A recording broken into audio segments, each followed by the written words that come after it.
Hello and welcome to Cleaning the EC Way, where we talk about everything cleaning.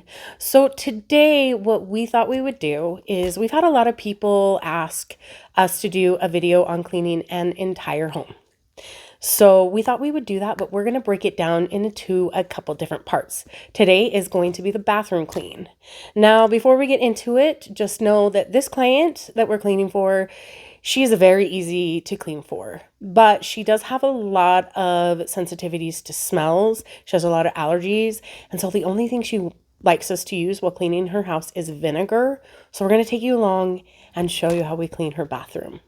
Don't forget to hit that subscribe button if you have not already. We love your comments and hit that thumbs up. And now on to that video.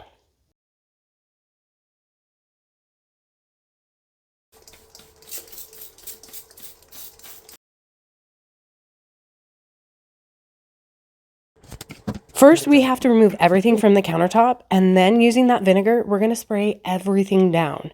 And when I say everything, even the tops of those ledges are going to get a good spray with the vinegar. Using a non-scratch sponge, we are going to go over the surface of the countertop and give it a good scrub down. We're going to get in all those corners on top of all the ledges. And the last thing we will do is the sink. And that is because the sinks are typically the dirtiest spot, and you want to make sure that you're not moving around all of that dirt from the sink on the countertops.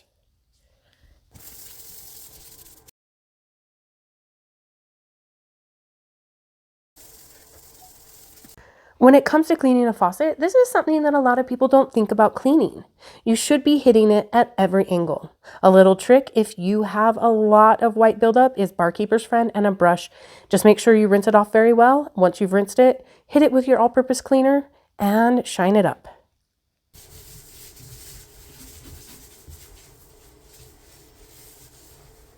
Now that I'm done scrubbing the countertops, it's time to move on to the sink.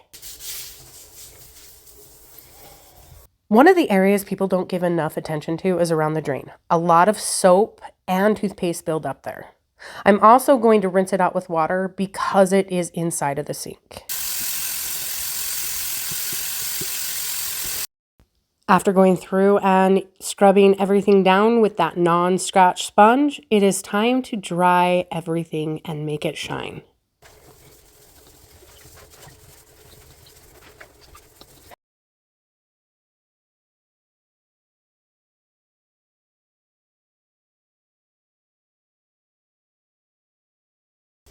When you hear somebody say it's just a spray and a wipe down, this is kind of what they mean.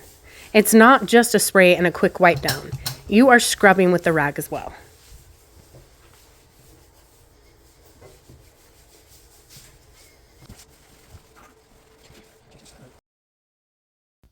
After everything is cleaned and dried, it is time to put everything back where it belongs. Make sure you dust the things that need it. That is going to affect the overall clean look of the room.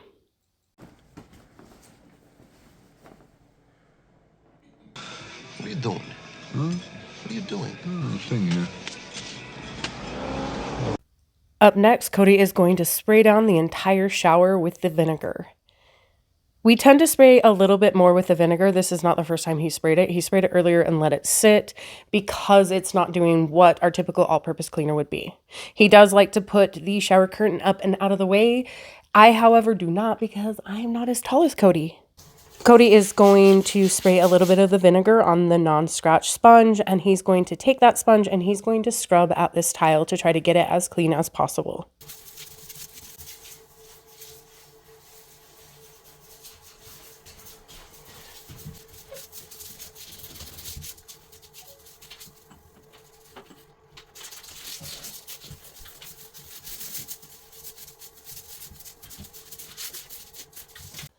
After he has scrubbed the shower walls, it's time to scrub the bathtub.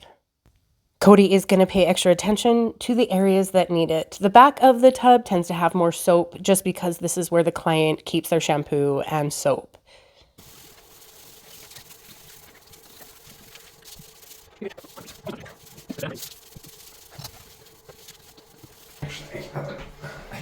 I'll be right back.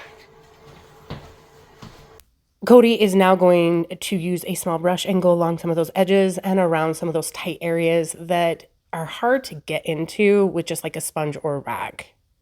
Cody is spraying a little bit of vinegar on a rag, and he is going to go through and wipe everything down. Not only is this going to make the surfaces shine a little bit more, it's also going to ensure that we get everything up and off the shower wall and out of the bathtub.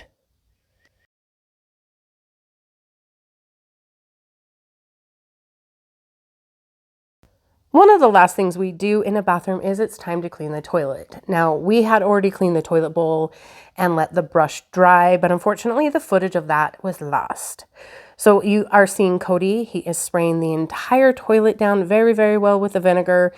And then he is going to start from the top and he's going to move his way down to the bottom with the cleaner and while cleaning the toilet. The reason why we start at the top of the toilet and work our way down is because the seat, the bottom of the toilet, and around the foot of the toilet tends to be the dirtiest part of the toilet. We don't want to clean those areas and then transfer whatever we just wiped up onto the top of the toilet or the handle. It also helps in getting those hairs that do not want to come up. It helps get those off as you transfer it down, and the rag can pick it up much easier.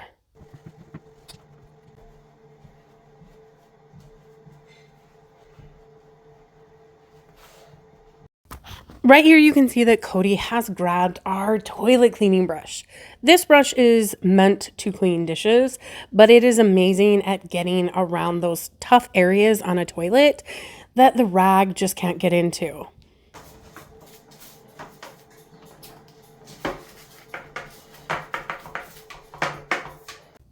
After scrubbing, Cody's going to go through and wipe everything down with the rag to get everything completely off that toilet.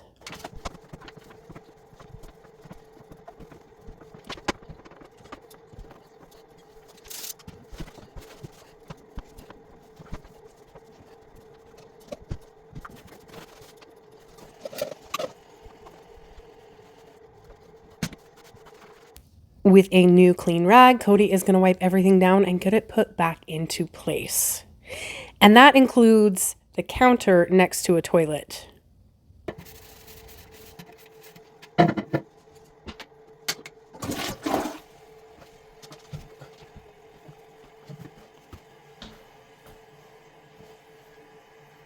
The last thing we are going to be doing in a bathroom is the floors. Now, we love our Bissell Crosswave. It is amazing, but the only downside is it doesn't get about 1/2 inch next to the walls. So we do what we call edge mopping. We take our spin mop and we go along the edges where the Bissell Crosswave won't get. And we also pull things away from the wall. The Bissell Crosswave is pretty awesome because it puts clean water down on the floor and it sucks everything up from the floor, meaning the dirty water, any crumbs on the floor. So we do not have to sweep or vacuum the floors before mopping it.